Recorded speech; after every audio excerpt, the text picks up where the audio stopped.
जपो नित जग के नर नारी, मिटे दुख सब का तो भारी। तीर्थपति अंतिम जो आए, उन्हीं की गाथा हम गाए। वीर गुण गाओ, मिलकर आज वीर गुण गाओ। अहिंसा के अवतार चरम तीर्थंकर शासनपति श्रमण भगवान महावीर स्वामी की सदा काल जय हो, विजय हो। युग प्रधान आचार्य सम्राट श्रमण कुल तिलक पूज्य पाठ 1008 श्री रघुनाथ मल जी महाराज साहब के पावन श्री चरण में कोटि कोटि नमन वंदन। जन जन के आस्था के केंद्र श्रमण सूर्य दिव्य विभूति भारत भूषण वरिष्ठ प्रवर्तक श्रद्धेय गुरुदेव मुरदर केसरी 1008 श्री मिश्री मल जी महाराज साहब तथा लोकमान्य राष्ट्र संत शेरे राजस्थान पूज्य प्रवर्तक गुरुदेव श्री रूपचंद जी महाराज साहब रजत के चरणों में नमन वंदन। श्रमण संघ के चतुर्थ पट्टधर ध्यान योगी आचार्य सम्राट पूज्य डॉक्टर श्री शिव मुनि जी महाराज साहब, श्रमण संघीय युवाचार्य प्रवर परम पूज्य श्री महेंद्र ऋषि जी महाराज साहब अत्र विराजमान। श्रमण संघीय प्रवर्तक मरुधरा भूषण शासन गौरव संत शिरोमणि पूज्य प्रवर्तक गुरुदेव श्री सुकनमल जी महाराज साहब, तपस्वी रत्न ज्योतिष सम्राट उप प्रवर्तक परम पूज्य गुरुदेव श्री अमृत मुनि जी महाराज साहब आदि संत मुनिराजों के श्री चरण में नमन बंधन अभिनंदन। धर्मानुरागी, धर्म स्नेही, सुश्रावक एवं सुश्राविकाएं, महावीर की यात्रा के माध्यम से आप सभी भगवान महावीर के जीवन का उत्थान और पठन की यात्रा को श्रवण कर रहे हैं। महावीर की आत्मा ने कहां कहां अपना पतन किया और कहां कहां पर उत्थान किया, इनकी कथा को आप श्रवण कर रहे हैं। अब तक आपने सुना कि इस अवसर्पिणी काल के चरम तीर्थंकर बनने वाली आत्मा मरीचि के भव के अंदर जाति का अहंकार करने की वजह से ब्राह्मण कुल के अंदर 82 रात तक उन्हें व्यतीत करनी पड़ी। यानी कि 82 दिन रात तक वो देवानंदा ब्राह्मणी की कुक्षी के अंदर क्या है, 3 लोक के पूज्य महावीर की आत्मा ब्राह्मण कुल के अंदर निवास कर रही है। कहते हैं कि तीर्थंकर बनने वाली आत्मा कभी भी भिक्षुक कुल के अंदर, याचक कुल के अंदर जन्म नहीं लेती है, क्योंकि तीर्थंकर बनना एक सर्वश्रेष्ठ कर्म का उपार्जन होता है और धर्म सम्राट बनने वाली आत्मा हमेशा से क्षत्रिय कुल, इक्ष्वाकु वंश और हरि वंश के अंदर ही जन्म लेती आई है। और यहां पर क्या हो रहा है, महावीर की आत्मा ब्राह्मण कुल के अंदर पल रही है। यह एक प्रकार का क्या है, घोर आश्चर्य है। हमारे इस अवसर्पिणी काल के अंदर 10 अक्षेरा हुए हैं। अक्षेरा का मतलब होता है आश्चर्य। जो घटना न घटने वाली हो वो घटना घट जाना, उसको आश्चर्य कहा जाता है या अक्षेरा कहा जाता है। कहते हैं कि जो हरिवंश की जो शुरुआत हुई उसके राजा हरि थे, जो युगलिक रूप में थे, परंतु एक देवता ने ईर्ष्यावश पूर्व जन्म के वैर के कारण उन्हें युगलिक भूमि से निकाल करके इस मनुष्य भूमि के अंदर लेकर के आए। क्योंकि युगलिक कभी भी नरक गति में नहीं जाते, वो हमेशा क्या है, ऊंची गति में जाते हैं। तो देवता ने क्या किया, उसका बदला लेने के लिए उन्हें युगलिक भूमि से उठा करके इस आर्य क्षेत्र के अंदर ला करके क्या है, छोड़ दिया। अब इंसान बनने के बाद में क्या होती है, गंदी आदत लगना इंसान के लिए सबसे सहज होता है। और उस हरि राजा ने शराब, नशा, पता आदि से धुत होने के कारण आखिर के पलों में नरक गति के अंदर गया। तो कहने का तात्पर्य यह है कि जो घटना न घटने वाली हो, ऐसी घटना का घट जाना आश्चर्य कहलाता है। और इस अवसर्पिणी काल के अंदर 10 प्रकार के आश्चर्य हुए हैं, जो समय के अनुसार आपको बताया जाएगा। उन आश्चर्यों में एक आश्चर्य यह भी है कि महावीर की आत्मा क्या है, ब्राह्मण कुल के अंदर, याचक कुल के अंदर 82 दिन रात निवास कर रही है। अब कहते हैं कि जब ऐसी अलौकिक घटनाएं घटती है तो देवताओं का सिंहासन कंपता है। जब 82 दिन रात बीत गए तो देवलोक के देवराज, पहले देवलोक के शक्रेंद्र का आसन कंपायमान होता है। एक और बात बता देना चाहता हूं कि ये जितने भी देवताओं के उटक पटक के जो काम होते हैं, वो पहला देवलोक और दूसरा देवलोक के देव ही करते हैं। उसके आगे के देव ज्यादा कार्य में हस्तक्षेप नहीं करते हैं। तो पहला देवलोक के जो देव हैं, उनके ऊपर कार्य का क्या रहता है, ज्यादा भार रहता है।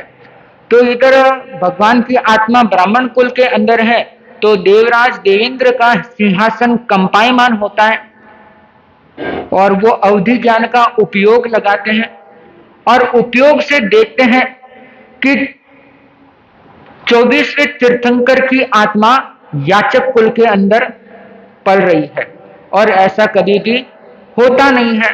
तो देवता ने सोचा कि मेरा यह कर्तव्य बनता है कि उस आत्मा का क्या करूं, मैं संहरण करूं और उनके गर्भ का किसी उच्च कुल के अंदर स्थानांतरण करूं, क्योंकि उनके जो कर्म थे वो 82 दिन रात में क्या हो गए, भुगतान हो गए। तो मेरा कर्तव्य यह बनता है कि इस आत्मा का मैं क्या करूं, संहरण करूं। और ये एक प्रकार का देवताओं का जीताचार व्यवहार भी कहलाता है। जैसे आपने सुना होगा कि तीर्थंकर की आत्माओं का 64 इंद्र और इंद्राणियां मिलकर के नंदन वन के अंदर जाकर के उनका जन्म, च्यवन, ये सारे क्या मनाते हैं, वो महोत्सव मनाते हैं। तो ये देवताओं की क्या होती है, जीताचार व्यवहार कहलाता है। तो ये उनको करना ही होता है।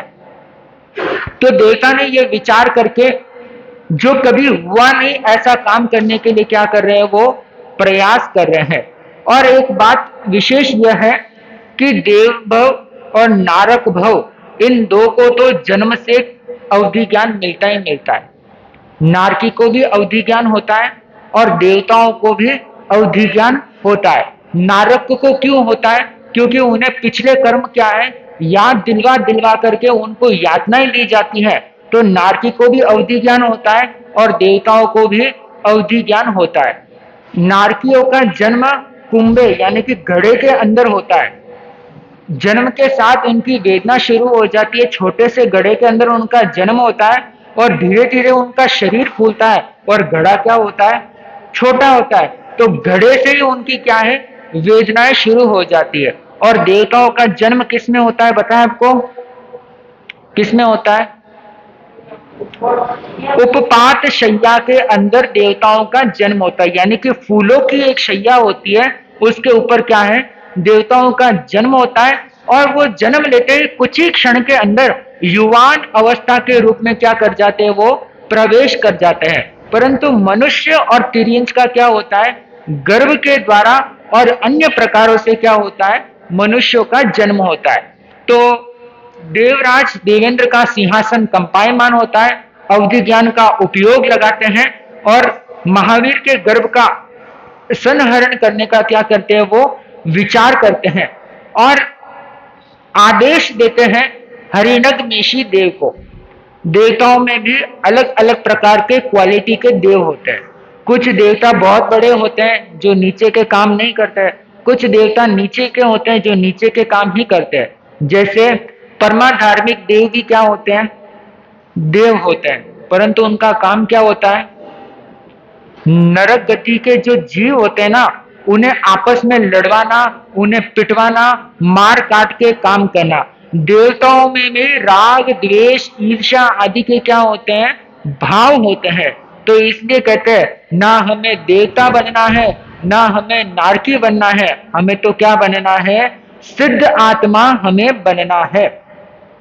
तो हरिनगमेशी देव को आदेश देकर के बुलाया जाता है और वो देव उपस्थित होते हैं और इंद्रराज का आदेश पाकर के वो इस धरती पर तीर्थंकर की आत्मा का संहरण करने का विचार करते हैं। और इधर देवराज ने सोचा कि इनका संहरण तो कर देंगे, परंतु कहां पर रखा जाए? तो चारों ओर निगरानी दृष्टि घुमाते हैं कि वर्तमान समय के अंदर सर्वश्रेष्ठ दंपति अगर कोई है तो वो राजा सिद्धार्थ और महारानी त्रिशला है। उनके समान कोई सदगृहस्थ नहीं है, क्योंकि वो अपना जीवन एक उत्तम रीति के अनुसार जी रहे थे। सदगृहस्थ का जो जीवन होता है एक उत्तम कोटि का जीवन होता है, अगर उसको व्यवस्थित तरीके से जिया जाए। एक तो गृहस्थ होता है, एक सदगृहस्थ होता है, एक उत्तम गृहस्थ होता है, एक श्रावक होता है और एक सत श्रावक होता है। तो ये अलग अलग प्रकार की क्या होती है? कैटेगरी होती है। समय आने पर इसके ऊपर भी हम प्रकाश डालेंगे।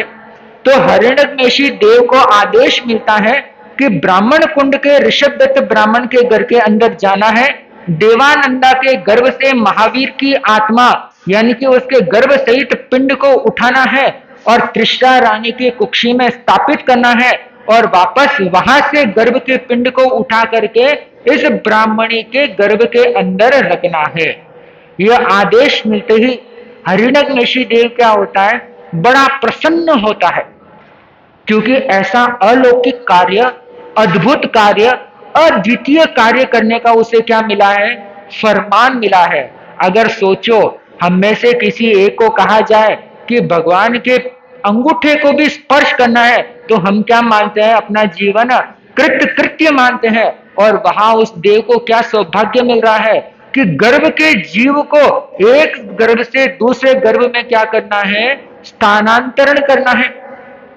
तो वो हरिणगमेशी देव 82 दिन रात बीतने के बाद में जो 83वीं रात होती है, आश्विन कृष्णा त्रयोदशी हस्तोत्तरा और उत्तरा फाल्गुनी नक्षत्र का शुभ संयोग उस समय बना था। तब हरिणगमेशी देव उत्तर वेक्रिय करके ब्राह्मण कुंड के अंदर आता है और गर्भस्थ भगवान की आत्मा को नमन करता है और देवानंदा और उनके पूरे परिवार को अवस्वापिनी विद्या के माध्यम से सभी को क्या कर देता है? निद्राधीन कर देता है। यानी कि कोई भी उस पल नहीं जागता होता है, सभी गहरी नींद के अंदर सो जाते हैं। फिर वो क्या करते हैं? गर्भ के अंदर जो अशुभ पुद्गल थे उन अशुभ पुद्गलों को दूर करते हैं और बड़ी ही सहजता और विनम्रता पूर्वक भगवान को किसी भी प्रकार का कष्ट ना हो इस प्रकार से उस गर्भपिंड को क्या है? उठाते हैं और वहां से उठा करके सीधा क्षत्रिय कुंड के राजभवन में आते हैं और इधर तृष्णा महारानी और अन्य सभी को उसी विद्या से क्या कर देते? वापस निद्राधीन करते हैं। और पहले वहां जो गर्भपिंड था उस गर्भपिंड को निकाल करके दूसरे हाथ में रखते हैं और इस हाथ से महावीर की आत्मा को वापस वहां रख करके अशुभ पुद्गलों को हटाकर शुभ पुद्गलों को उसमें प्रवेश करके वहां से क्या हो जाते हैं? वापस इस वाले ब्राह्मणी के गर्भ में आकर कृष्णा के गर्भ को स्थापित करके उसके अंदर भी शुभ पुद्गलों को रख करके वापस देवलोक के देवराज इंद्र के पास जाकर के निवेदन करते हैं कि हे शक्रेंद्र, जैसा आपने आदेश दिया था उस आदेश को मैंने क्या कर दिया है? परिसंपन्न कर दिया है। आपकी आज्ञा में किसी भी प्रकार का क्या नहीं हुआ है? अवज्ञाएं नहीं हुई है। अब एक बात यह आती है कि जब गर्भ का यह स्थानांतरण हो रहा था तो महावीर को कुछ कष्ट हुआ या नहीं हुआ? इसके विषय में कहते हैं कि महावीर आत्मा जानती थी कि देवलोक से मेरा ब्राह्मण कुल के अंदर च्यवन हुआ है और ब्राह्मण कुल से वापस तृष्णा के गर्भ में मेरा स्थानांतरण हुआ है। सारी चीजें जानते थे, परंतु जब देवानंदा की कोख से तृष्णा की कोख के अंदर आए, उस बीच के समय को वो नहीं जानते थे, क्योंकि वो छद्मस्त अवस्था के अंदर थे और छद्मस्त की अवस्था के अंदर इतना सूक्ष्म नहीं जान सकते, क्योंकि वो समय इतना सूक्ष्म होता है कि अवधि ज्ञानी व्यक्ति नहीं जान सकते। तो महावीर की आत्मा जन्म के साथ तीन ज्ञान को लेकर के क्या होती है, उत्पन्न होती है। तीन ज्ञान कौन सा? मति ज्ञान, श्रुत ज्ञान और अवधि ज्ञान। चौथा ज्ञान कब मिलता है? जैसे ही तीर्थंकर दीक्षा लेते हैं, उन्हें चौथा ज्ञान मन प्रयोग ज्ञान मिल जाता है और पांचवा ज्ञान उनके चार घनघाती कर्म के क्षयोक्षम से क्या हो जाता है, प्राप्त हो जाता है।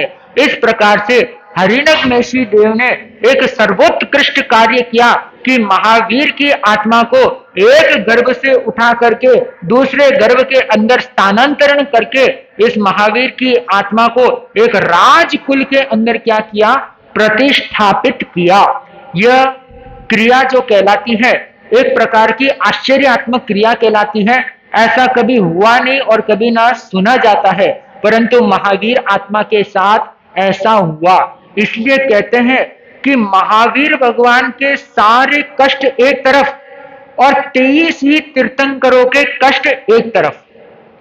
तराजू पर तोला जाए तो भी महावीर भगवान के दुख क्या होंगे, ज्यादा होंगे। कहते हैं कि 12.5 वर्ष तक महावीर की आत्मा ने घनघोर कष्टों को सहन किया। और दुखों की वेला को देखिए कि गर्भ काल से ही उनके जीवन में क्या परंपरा है, कर्मों ने अपना फल दिखाना शुरू कर दिया। इसलिए कहते हैं कि कर्मों से न तीर्थंकर बच पाए हैं, न चक्रवर्ती बच पाया है, न अवलिया, न युगलिक, न कोई भी आत्मा कर्मों के छाया से बच नहीं पाती है। यहाँ पर हम छुप छुप करके पाप कर्म करते हैं कि सोचते हैं कोई नहीं देख रहा है, परंतु ध्यान रखना, जहां कोई भी नहीं देखता होगा वहां पर हमारी आत्मा क्या है, देखती ही रहती है। और हमारी आत्मा के साथ साथ कर्म सत्ता क्या है, हमारे हर एक क्रियाओं पर नजर गड़ाई हुई रहती है। जीवन का दो शाश्वत सत्य है, जीवन का दो शाश्वत सत्य, इस बात को गांठ करके अपने दिल में गड़ा लो। पहला सच, अपना उत्थान अपना पतन हमारे हाथ में ही है। खुद का विकास और खुद का विनाश यह हमारे हाथ में है, किसी के हाथ में नहीं है। तीर्थंकर भी आ जाए तो भी हमारे कर्मों को नहीं बदल सकते हैं। खुद का विकास करना और खुद का नाश करना यह केवल और केवल मनुष्य के स्वयं के हाथ में होता है। मुझे बताओ, महावीर भगवान के पास हमेशा समर्पित रहने वाले, उनके निकट रहने वाले गौतम स्वामी, उनके कर्मों को भी क्या महावीर भगवान मेट पाए थे? बल्कि वो तो परम आत्मीय थे, सबसे निकट रहने वाले थे, सबसे ज्यादा चाकरी सेवा करने वाले थे। क्या महावीर भगवान ने उनके कर्मों को मिटा पाए थे? अरे हाँ ना तो जवाब दो। मिटा पाए? नहीं मिटा पाए। तो ये ध्यान कर लेना कि हमारे कर्मों को कोई नहीं मिटा सकता है। हम ही कर्म बांधते हैं और हमें ही कर्मों को भोगना पड़ेगा। आज आप किसी के 5 पैसे, ज्यादा नहीं कह रहा हूं, सिर्फ 5 पैसे आप किसी के हड़प लेते हो, छल कपट करके कमा लेते हो और मन में क्या होते हो, अरे 5 पैसा कमा लिया, बड़ा मजा आया, आगलो तो बेवकूफ निकलियो, आगलो तो डपोल निकलियो। पर ध्यान रखना, ये 5 पैसा आपके जीवन में ऐसा चोट करेगा कि आपका बहुत बड़ा नुकसान कर देगा और आप कल्पना तक नहीं कर सकोगे। यह कर्म की महिमा है, यह कर्म शास्त्र की महिमा है कि जो करते हैं उसका 100 गुना लौट करके आता है। आपने 5 पैसा किसी का हड़पा और 5 पैसा किसी को दान में दिया, तो ध्यान रखना वो 5 पैसा आपका 100 गुना बढ़ करके लौटेगा और वही 5 पैसा आपको 100 गुना बढ़ के आपका छीन करके लेकर चला जाएगा। और दूसरा शाश्वत सत्य यह है कि मनुष्य का हमेशा विनाश मनुष्य के क्रोध और मनुष्य के अहंकार के चलते ही हुआ है। उसका खुद का विनाश क्रोध के आवेग से और अहंकार के मद से हर मनुष्य का विनाश हुआ है। महावीर की आत्मा की कहानी को आपने सुना होगा। त्रिपृष्ठ के भव में क्रोध और अहंकार के आवेश में चलते हुए वासुदेव जैसी पुण्य आत्मा को भी नरक गति के अंदर जाना पड़ा था। और देखो इसी महावीर की आत्मा को मरीचि के भव में क्रोध और अहंकार के आवेश के चलते उन्हें 82 दिन रात कहां पर रहना पड़ा था? ब्राह्मण कुल के अंदर रहना पड़ा था। तो महावीर की जो यात्रा चल रही है वो यात्रा हमें शाश्वत सत्य बताती है और कहती है कि देख लो मैंने ऐसा किया तो मुझे भी भोगना पड़ रहा है। महावीर की यात्रा हमें क्या कहती है कि तुम सोचते हो कि मैं बड़ा आदमी हूं, मेरा कर्म कुछ भी फल नहीं देगा, परंतु मैं तीर्थंकर हूं, पर फिर भी मुझे क्या उठाना पड़ रहा है? कष्ट उठाना पड़ रहा है। 3 लोक का नाथ 12.5 वर्ष का दुख पाता है। जिनकी सेवा में बड़े बड़े देवता 64 इंद्र और इंद्राणियां जिनकी सेवा में रहते हैं, उनको संगम जैसा देव एक रात में 20-20 उपसर्ग देकर के चला जाता है। उसके सामने हमारी हैसियत ही क्या है? हम तो उनकी श्रेणी में बड़े छोटे स्तर के कहलाते हैं, परंतु फिर भी आत्मा क्या करती है?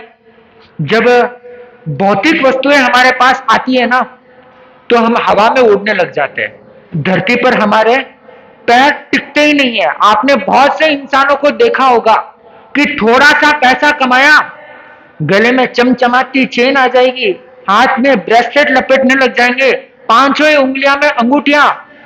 और कई श्रावकों को तो मैं यहां तक जानता हूं कि हमारे सामने वंदना भी करते हैं ना, तो हाथों के ब्रेसलेट को जोर से खनकाते हैं कि महाराज ने था तो पड़े कि मैं इतना पैसा वाला। हाँ बंधुओं, संसार की तुच्छ वस्तुओं से धर्म को आप तोलना चाहो तो यह असंभव है।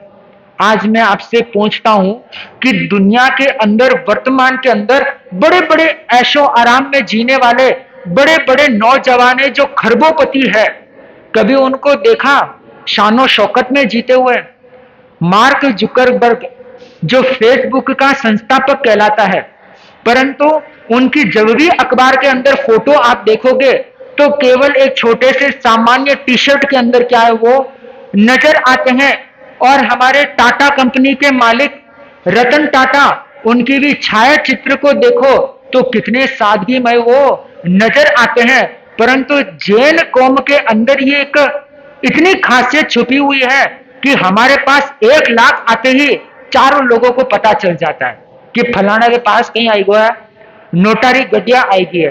तो बंधुओं, धन का प्रदर्शन मत करो, धन का प्रदर्शन मत करो, बल्कि धन को आत्म उत्थान के अंदर क्या है समर्पित करो। तो इस महावीर की यात्रा को सुनना हमारे सार्थक होगा। यह महावीर की यात्रा को एक कहानी मत सोचो। आप ये सोचते होंगे कि महाराज ने कई जमा रोज कहानियां सुनावे।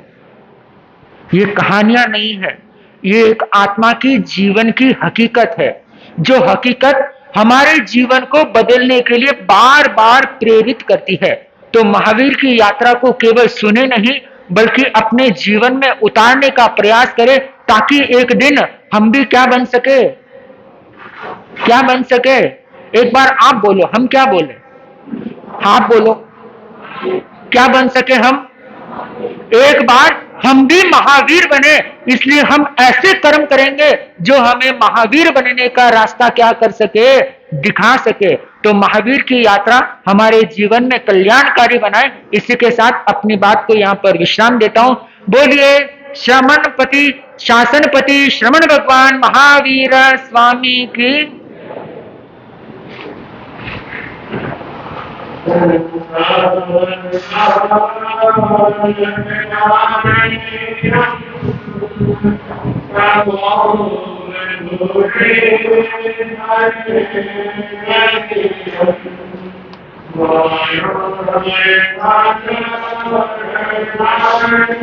you.